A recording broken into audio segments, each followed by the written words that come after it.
आज आम्ही निघालो होतो संभाजीनगरला जाण्यासाठी. आता तुम्हाला वाटत असं नाही कंटिन्यू फिरत राहतात, असं काही नाही आहे. मावशीने आम्हाला बरेच दिवसापासून बोलवलं होतं, पण आमचं जाणंच नव्हतं होत. मग आम्ही फायनली आज प्लॅन केला होता जायचा.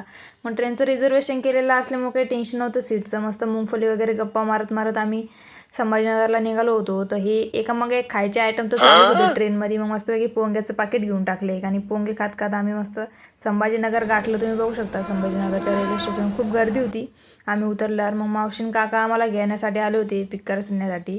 सागर काका पण होते, मनीषा काकू पण होते सोबत. मग राशी मस्तपैकी ज्यूस वगैरे घेऊन आली आमच्यासाठी. ती अशी लाजवत होती की आम्ही तिला पाहुणे बघायला आलेलो होतो, आणि आदर्श पण लाजत होता बघून आम्हाला. मग मावशी आले मस्त स्वयंपाक करायला लागली. मनीषा काकू मस्त पोळ्या टाकत होत्या गरम गरम, आणि पुरुष मंडळी जेवायला बसलेली होती, सागर काका हे काका सगळे.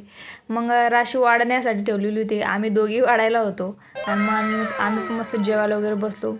आणि हे बघू शकता, एक इकडे आणि एक तिकडे काका झोपलेले होते, आणि मधातले सदस्य गायब होते. म्हणून त्यांना शोधण्यासाठी मी गच्चीवर गेले. ते मस्त वरती मोबाईल बघत होते. मला खाली आणलं, म्हटलं मालिश करून देते, ते डायरेक्ट झोपून राहिले. मग मावशीचं चालू होतं कामावरून, तिला म्हटलं मदत करते, पण ती म्हण नको मी करून घेते. मग तिनं तिचं कामं वगैरे आवरलं, आम्ही झोपलो.